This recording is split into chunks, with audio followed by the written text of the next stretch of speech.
Every club. Every day. The Global Sports Podcast Network.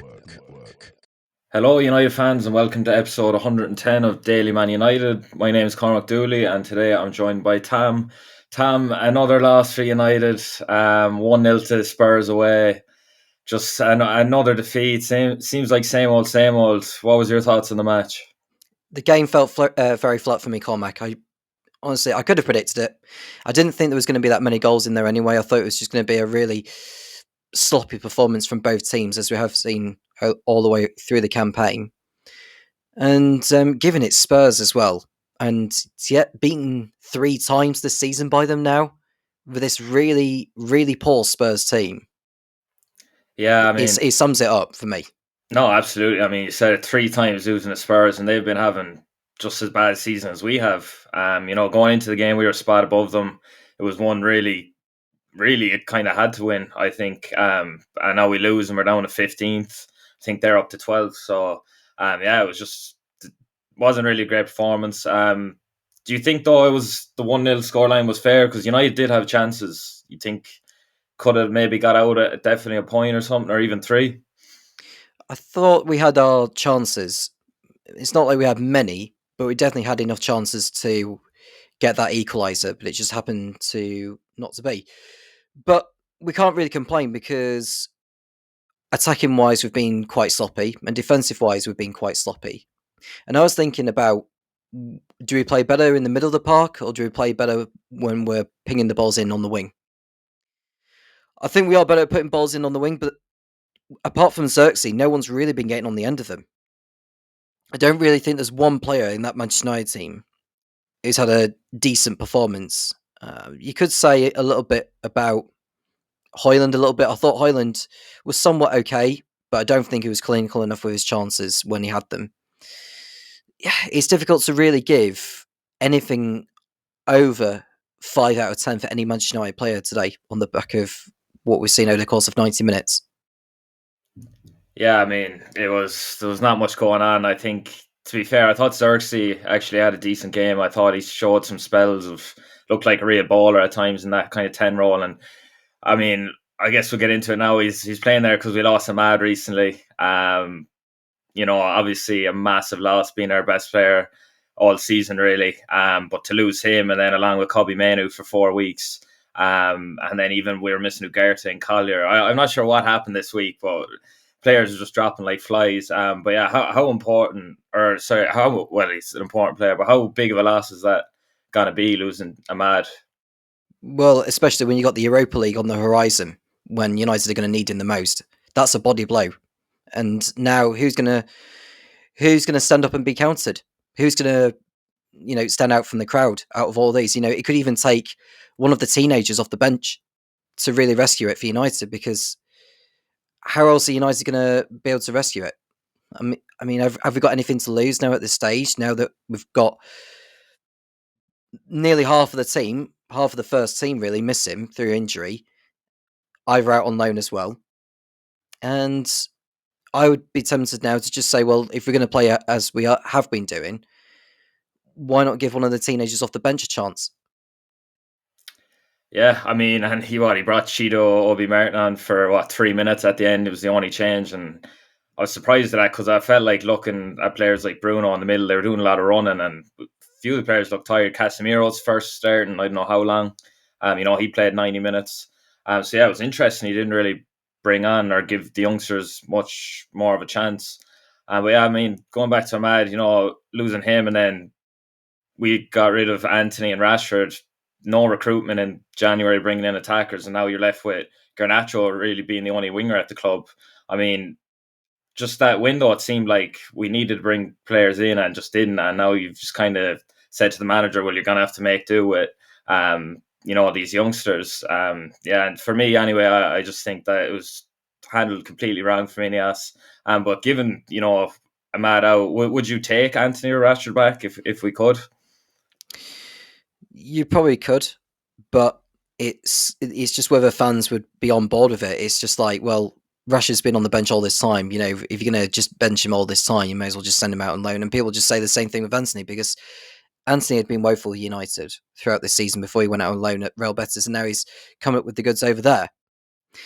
And it just feels now, when you see players shining over at other clubs, like what we saw with Jadon Sancho when he was on loan at Dortmund last season, and you look at other players who, I'm trying to think of other examples, but it just feels like a repeat feat where players who have not proven at United go on to achieve better success at other clubs, which makes Man United look more of the problem.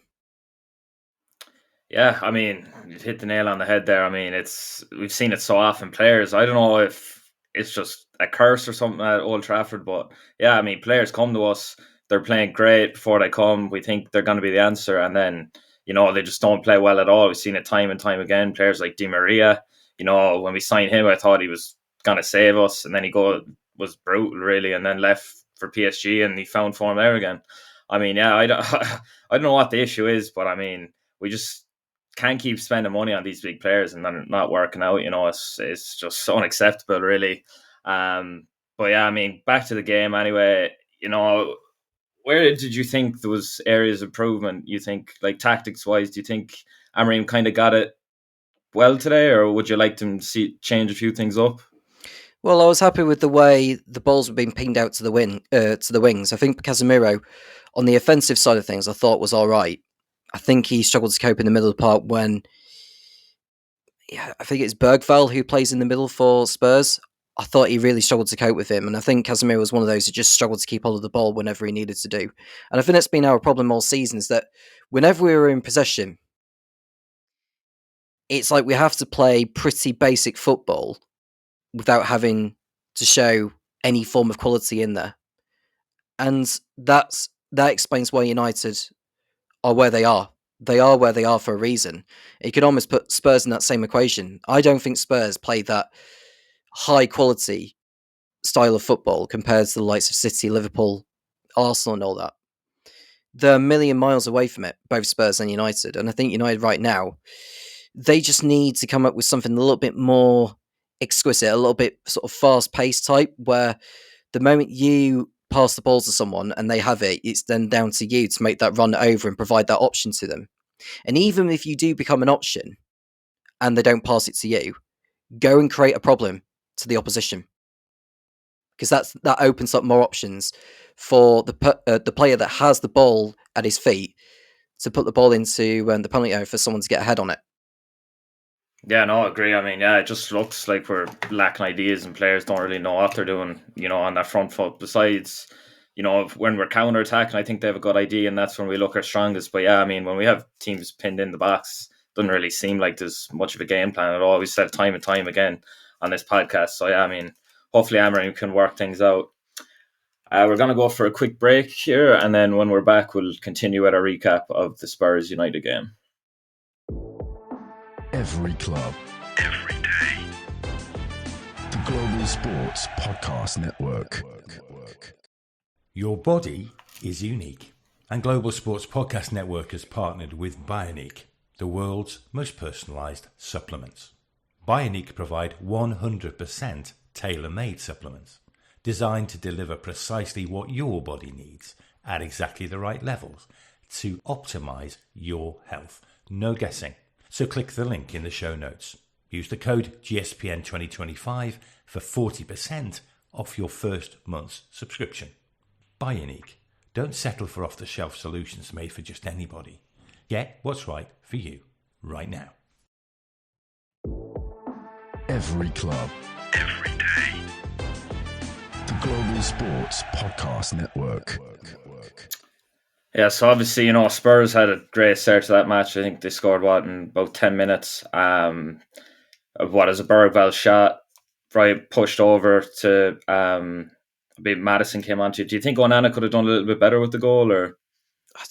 It's very hard to say. It's very easy to point the finger at the goalkeeper, but I think he could have just stretched out maybe a little bit more and pushed the ball towards the far side. And so it would have bought United more time to just set up more properly. But I blame more on De Ligt for not picking Maddison up, because Maddison was well and truly onside. There was no complaints about the goal. It's just the fact that Maddison wasn't picked up by De Ligt, who was the closest to him. And yeah, I'm afraid United have only got themselves to blame for that, because as a team, they failed again. Yeah, no, I mean, I agree with you. I think that's kind of the difference, if you want it or not. Madison was alive, alert to that ball. I think Onana maybe could have done a bit better, but yeah, like you said, I think De Ligt was really at fault. Just standing there, no awareness to who's around him at all, and yeah, it was just easy tap in for Madison. And then, to be fair though, I thought United responded well. We had a few chances. It seems like there was that one chance where ball fell to Dalot. Kind of had a bit of a, not really an open goal with players in the line, but it was a poor shot from him. And it just seems like our finishing at the moment. I mean, Garnacho had that one really bit of a sitter, and he just blazed it over the bar.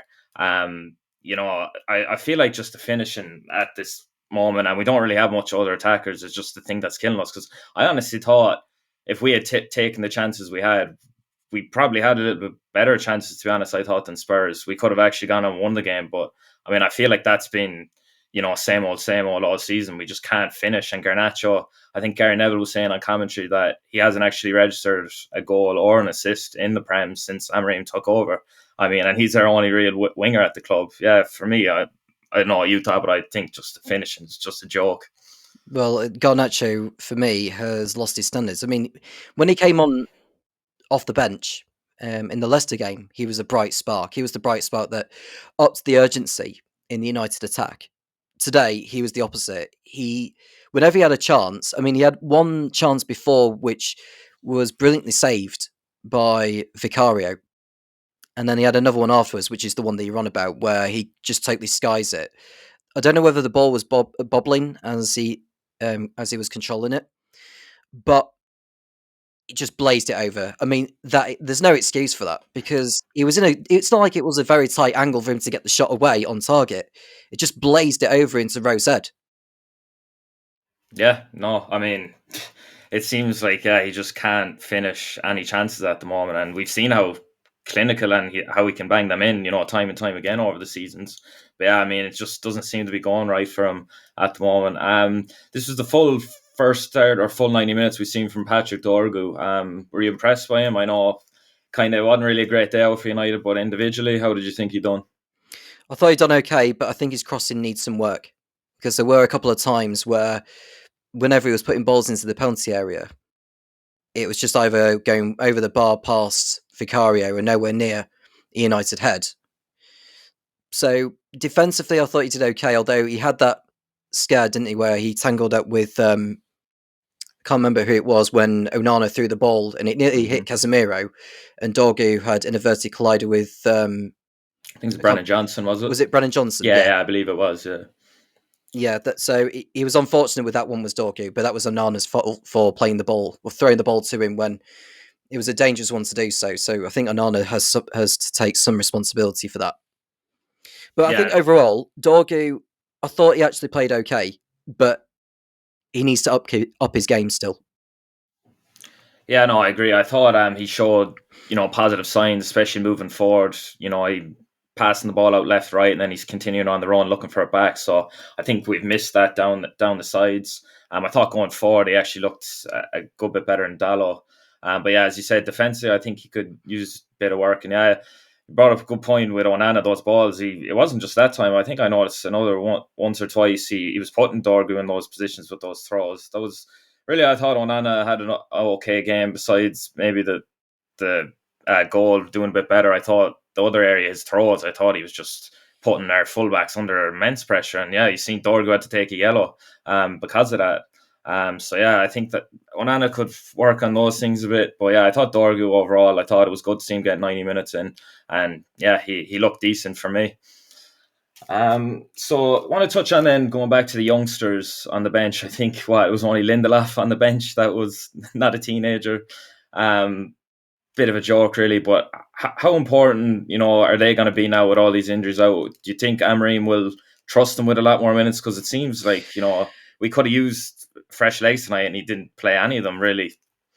Well, if there's games where United can afford to play those youngsters, it's going to be the Premier League games now. Because let's be honest, we're not getting European football via our league position. We've got Everton away next, and that is going to be an almighty tough game, given the form that Everton are in right now. I would probably say if United are going to play as they did against Tottenham today with the squad that they've got, it's worth giving the youngsters a go.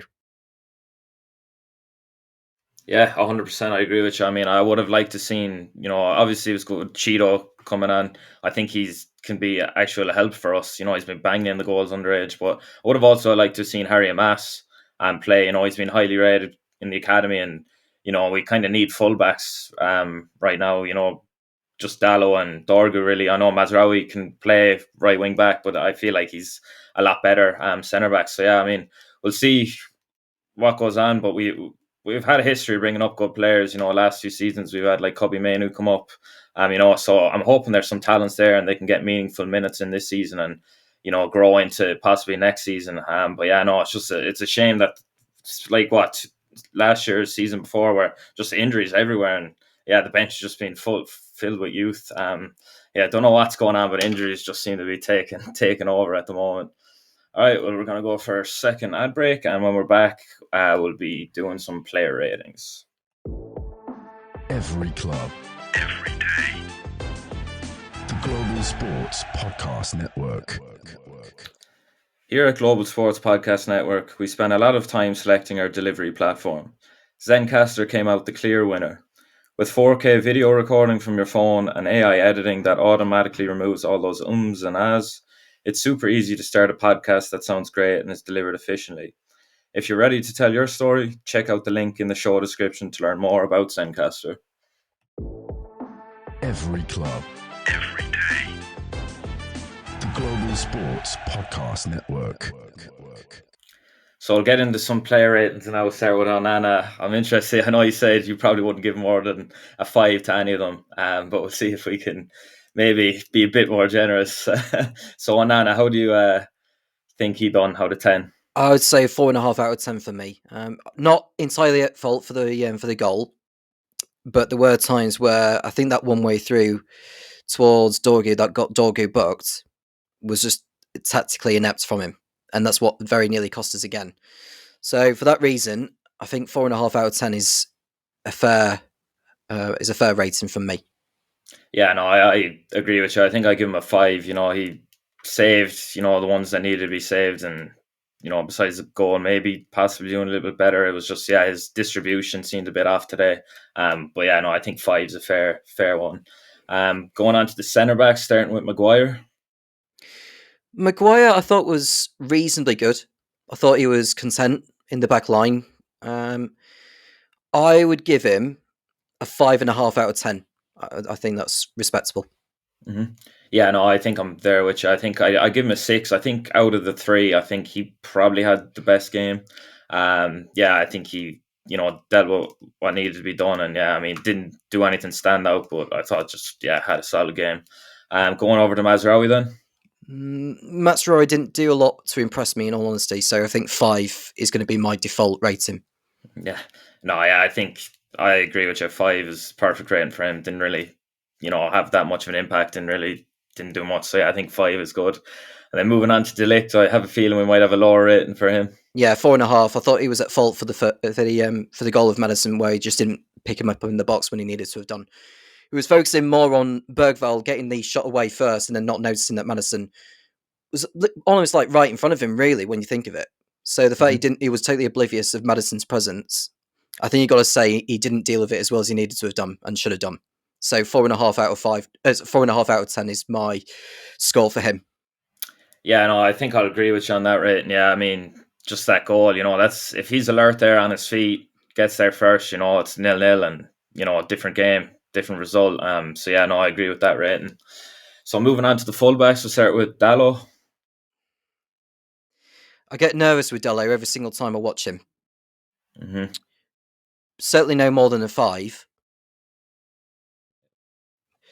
I think because he got more involved on the attacking side of things. I think the problem is when he's attacking the way he does, he just leaves the back line so exposed, and it's very nerve-wracking watching that. I'm going to say, just to be generous, I'm going to say 5 because that was probably one of his better performances, but not by a long way. Yeah, no, I'll agree with you. I'll give him a 5 as well. It's, I don't know what's happened to Dallo. He's player of season last year, and he looked like such a threat going forward. But now this season, he had that shocker of a miss against West Ham. Could have done better, I thought, for that ball that was blocked.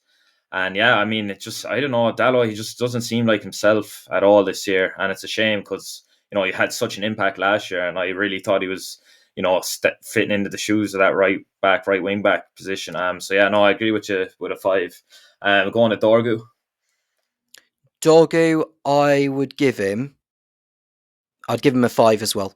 Because I think on that on the left hand side, because he played there today on like the game against Leicester the other week, I thought it suited him better and I thought he played better on that side. But 5 is always getting from me. Mm-hmm. Yeah, no, it was great to see him playing left wing back. I wasn't sure what Amareem was thinking, playing him right wing back the other day. But anyway, I think I'm going to give him a 6. I thought he looked better than Dalot on that other side. Going forward, I thought he had a bit about him. And yeah, I mean, he obviously got the yellow, but Onana, really just put that on him. And I thought Dorgu, that was a great foul, to be fair, because Spurs were on the counter attack. So yeah, no, I'll give Dorgu a 6. Going to the 2 defensive mids then, Casemiro, I thought did okay when he was pinging the balls in onto the wings where Fernandes was, and Dalot, I think, at times. I know he was unfortunate with the yellow, but it was the correct decision for the yellow card for the challenge he made on Son. I'd probably give it a 5.5 out of 10 for Casemiro. I thought he was one of the better players on the pitch, but not by a long way. Yeah. Yeah, no, Casemiro, an interesting one, because, I thought, as you said, he was getting on that ball and really swinging it around. I thought he looked a lot like him old self, but there was just times in the match where he was getting caught on the ball and was just slow. Noticed that a few times with him at the start of the season. So yeah, I'm going to give him a 5. Going to Bruno then. Bruno got his crosses away. It's just a shame that no one was really getting on the end of him as well as they needed to have done. Xerxes had an opportunity miss in the second half where he just needed a better quality of header on it. And it's almost like it grazed his head as the ball came in, because he's one of the taller players on the pitch. So by theory, he should have been getting on the end of Bruno's crosses. But Bruno's overall performance, I'd probably give him a 5.5 as well. Yeah, I'm going to be there around. I think I'll give him a 6. I thought he looked by far most creative player. As you said, the crosses, he was putting in some great balls, great first time balls. And yeah, I mean, Xerxes had that chance, others thereabout. So yeah, I thought Bruno, given the circumstances, I thought he done decent. So I'll give him a 6. And then moving to the 2 above him, Garnacho, we'll start with him. He had a really shocking performance today. Yeah. I thought Garnacho, he definitely does not deserve anything more than a 5. I'd give him a 4.5. I don't think he put his chances away as well as he needed to have done. And if there was a time for him to really step up, today was it, with all the injuries that we had. He had a chance to really make a name for himself, and I don't think he quite did it. So it's a 4.5 out of 10 for me. Yeah, I'm going to be critical of him. I'm going to give him a 4. I thought, I mean, the chances he was getting in the, right areas, but it's just end product is just not good enough. He had, to be fair, 2 decent enough shots, which Vicario done well on, but I mean, that one he should have scored, that gets us right back in the game, 1-1. And yeah, it's just not good enough time and time again with Garnacho. So yeah, I'll give him a 4. And then going over to Xerxes. I thought in the first half, Xerxes did okay, but second half he really struggled. I don't think he really kept hold of the ball well enough when he needed to have done, especially when he got caught on the ball in the middle part by the likes of Bergvall and all that. So I think his performance in the first half has saved him to stay in a 5. So a 5 is what he's getting from me. Okay. Yeah, I mean, I said earlier in the episode, I thought he'd done well today, so I think I'm going to give him a 6.5. First time kind of seeing him up there with Højlund. I think that 10 role suits him a lot better than striker. But yeah, no, I just thought there was areas in the game, especially that first half, where he was a great outlet. He was nutmegging lads. He looked confident on the ball, and that's what I love to see. So I'll give him a 6.5 out of 10. And then our last player, Højlund. He got a couple of shots on target throughout the game. He had one in the first half, which I thought he did very well to cut back inside from the right-hand side. I would probably give him a 5 as well for Højlund. I thought it was better than some of the other games I've seen him play. So I think 5 is always what he's getting from me. So we just got to hope that in the next game he plays against Everton, he can put on a better show. But it'll be mightily difficult against the likes of, Tarkowski and Branthwaite. I can't believe I'll be saying that at this point in the season now. But given how Everton have been performing under David Moyes will set up that team very well to play against us, because he knows how to get the better of us, given how much of a depressing time he had over at United all those years back. So I think for Højlund, he's got to step up his game still, because I've got a feeling that the Everton game will be tougher than it is against Tottenham that we've had today.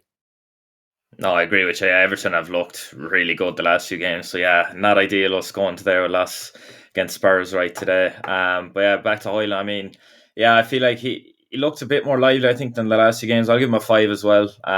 Yeah, I got 2 decent shots off, and to be fair, he nearly got on the end of that one. Xerxes slipped through to him in the second half, but Dan saw, credit to him, just got there in the nick of time. So yeah, no, I'll give 5 to Højlund. Didn't really do much today. So yeah, that's the end of the player ratings. I mean, pretty much all 5s around. It wasn't great performance at all from the team. Any final thoughts about today's performance before we end the episode? Not good enough today, it's safe to say. So we need to do better against Everton. I mean, I even said the other week we didn't play very well against Leicester either. So we need to come up with a Europa League type performance against Everton next time out if we're going to look like a team that's going to be difficult to go up against. But at the moment, we just look like a group of individuals, and that's it. Yeah, no, I think you said it well. Even at one point, I seen Dalot went over at Amareem, and it seemed like Dalot didn't have a clue what he was doing. Amareem trying to explain it. So yeah, it just doesn't seem like the players quite have the idea yet. But no, yeah, it's not good enough. We're losing to Spurs, having a terrible season like us, and I mean, yeah, just you watch these performances and you just go into the next game against Everton, you really feel like, we do well to get a point there, to be honest. Things just haven't been going great. But yeah, I mean, hopefully we can go there, do something. We get a few players back, hopefully Ugarte and Toby Collier. It's just knocks out for this game. They'll be back, and maybe we'll see some more youngsters get involved there. But yeah, Tom, thanks for joining me. Wasn't the result we wanted. But yeah, thanks to all the listeners as well. And we will catch you tomorrow again. Thank you for listening to Daily Manchester United, and we'll see you soon. Every club, every day. The Global Sports Podcast Network.